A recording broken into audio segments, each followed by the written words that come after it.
So now we get to shift modes just a little bit, and I'm doing the reading.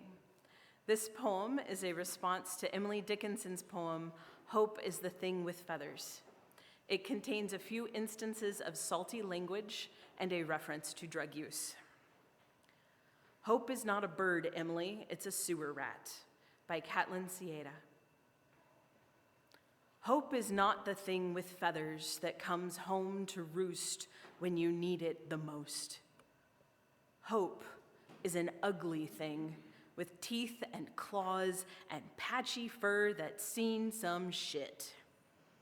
It's what thrives in the discards and survives in the ugliest parts of the world, able to find a way to go on when nothing else can even find a way in. It's the gritty, nasty little carrier of such diseases as optimism, persistence, perseverance, and joy, transmissible as it drags its tail across your path and bites you in the ass. Hope is not some delicate, beautiful bird, Emily. It's a lowly little sewer rat that snorts pesticides like they were lines of coke and still shows up on time to work the next day, looking no worse for wear.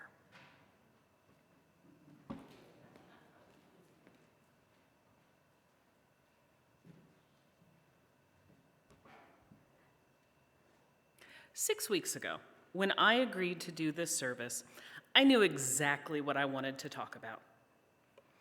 I knew what I wanted to say, what word I could bring to you this morning. I wanted to talk about how hope is a collaborative process, something that we have to do together because we cannot all be hopeful at the same time. I wanted to talk about how we can't give someone hope so much as we can hold hope for them to pick up when they are ready to hold it for themselves again. And I felt pretty good about it. I was at the time feeling pretty hopeful, and I had a great deal of capacity to hold hope when others couldn't. Except life continued lifing, doing what it does, and things got a little harder, and my capacity for hope has shrunk a little bit since then. Because of all the things, right? There are ongoing wars. They're rationing water in Puerto Rico. Anthony Fauci's Senate testimony. There's bacteria in the lettuce.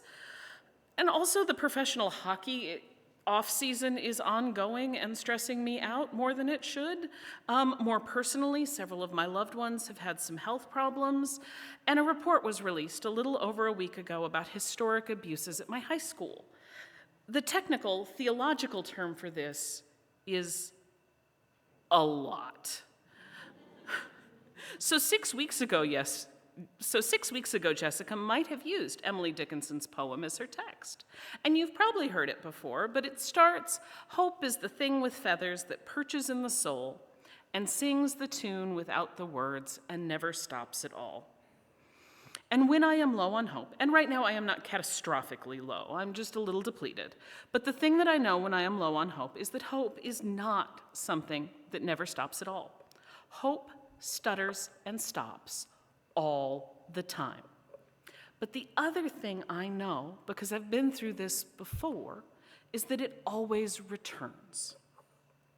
Because hope is transmissible and resilient, a sewer rat that somehow cannot be eradicated, that shows up when nothing else can find its way in.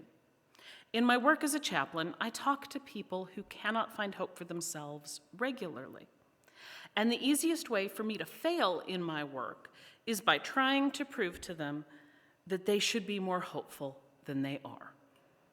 In fact, telling them that feeling hopeless is the wrong reaction to their circumstances is only going to make them feel less welcome, makes it more likely that they will feel entirely alone in whatever they are experiencing, more distant from the rest of the human experience. If I instead acknowledge that hope stops all the time and acknowledge the reality of their individual experience, I can create a space in which we can explore that, yes, feeling hopeless is a perfectly normal human way to feel in the world as it is, and feeling hopeless is rarely a permanent state of being. I can't give them hope in the way other chaplain interventions work, because I can't give them hope in the way I can hand someone who requests a Bible, or a crossword puzzle that I give to someone who says they are bored. Instead, I can simply tell them that I see them. I can acknowledge their experience is real, and I can offer to explore with them what that experience means. There's a term, unconditional positive regard, which comes from humanistic psychology, and this has become central to my approach to spiritual care because it is both a theoretical concept that helps me create an environment that promotes the well-being of the patients that I see, but it also feels deeply tied to my own identity as a Unitarian Universalist. Unconditional positive regard can be defined as an approach in which the caregiver adopts an attitude toward their client which is fully accepting, supporting, and caring for a person without any conditions, rules, or judgments, no matter what the client says or does. It is not unconditional endorsement of what a person has done or of any particular behavior. Instead, it is accepting, supporting, and caring for the person in front of me as a person. In other words, it is looking at the person in front of me and accepting them as a being of inherent dignity and worth, which is where it becomes a spiritual matter for me. As a Unitarian Universalist, I value equity, wherein every person is inherently worthy, and because of that, to quote Article 2, I covenant to use my time, wisdom, and attention and money to build and sustain fully accessible and inclusive communities. Even if the community I'm building is a community of just two, when I sit with someone for 20 minutes next to their hallway bed in the emergency room. For me, this starts from the fundamental acceptance that whatever someone is telling me, no matter how at odds it seems to be with observable reality, is true for them. And this means my response has to start by not diminishing what they are feeling or trying to bypass what they are feeling and experiencing. It means recognizing what they are sharing with me is important, that they fundamentally are important. My role over the past year has included being the chaplain assigned to the emergency department, as well as a unit that works with people who are having problems with their brains. So I have sat with a lot of patients in the hospital on psychiatric holds. If you've never witnessed what it is to be someone on a hold like this, let me tell you a little bit about what happens when someone presents to us at the hospital as a risk to their own safety. Their belongings and clothes are taken to make sure they have nothing they can use to hurt themselves. They are given paper scrubs to wear that come in 2 sizes, which I understand to be large and extremely large. I've never seen them fit properly on a person. If you've never worn paper pants, neither have I, but they sure don't look comfortable. If the patient is in a room, everything they could possibly use to hurt themselves with is removed from the room. The phone, the TV remote, that rolling tray that goes over the bed, the clock, anything that is not too heavy to lift or bolted to the walls is removed.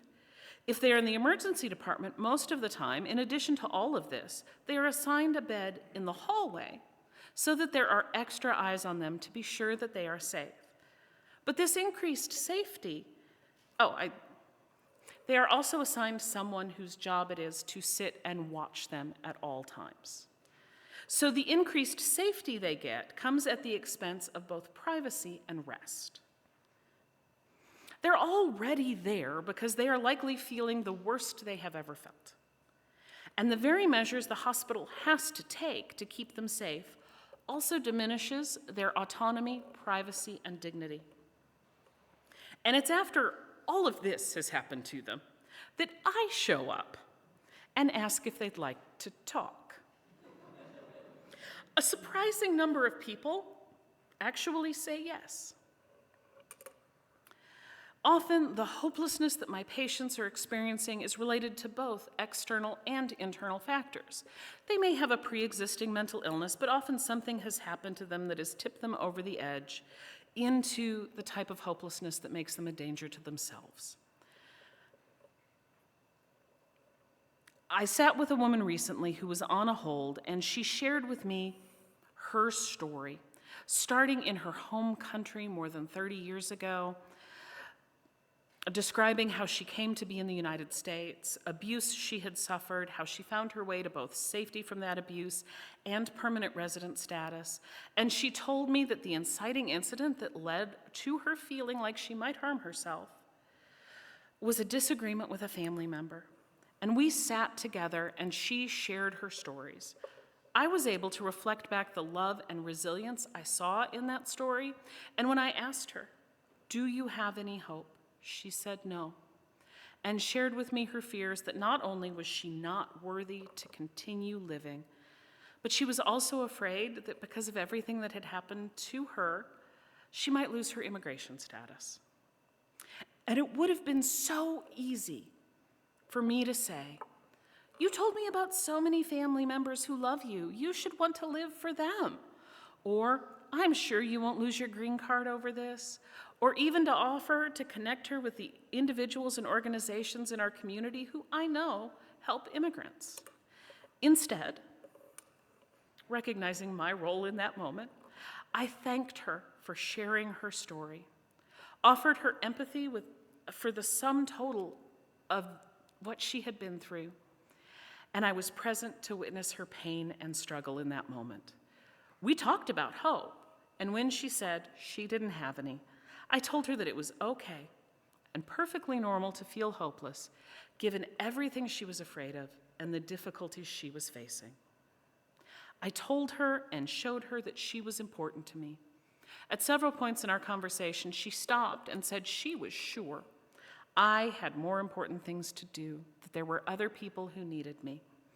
And I told her what I always tell people who say that I have a device in my pocket and it would make noise if something more important needed my attention. And until that happened, she was my sole focus. I looked her in the eyes and I held her hands. I also told her that I understood that she did not have hope, but I did. And I could hold hope until she was ready to pick it up again. And I connected that to her own religious orienting system, assuring her that God was big enough to hold hope for her, to value her, even when she couldn't do it for herself. I did not give her hope. I did try to show her that hope was still present in the world. A metaphor I would like to suggest for hope is that it is kind of like a high school group project, where we each have our own role to play, and sometimes we have to pick up slack for others when they can't carry it themselves. And just like we couldn't make our group members do their part in the group project, we can't make someone else feel hope. We can bring it, we can't force it on them.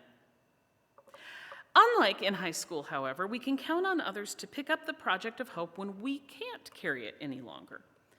And we carry it when we can. We pass it back and forth, because it is the only way to sustain hope over the long term. To offer another metaphor, because I've never met a metaphor I didn't like, one person cannot stay awake at all times to tend the fire. We must tend the fires of hope in shifts, recognizing that hope must be carefully tended so embers can grow, but also so the fires don't get out of control. Hope becomes dangerous when it is unrealistic, when it's based in toxic positivity, or when it's detached from action. Hope is both fragile and resilient, individual and collective. It is something that we sow and reap. We sow hope when we create systems of justice and mutuality, when we celebrate beauty and truth, and we reap it when those systems support human flourishing.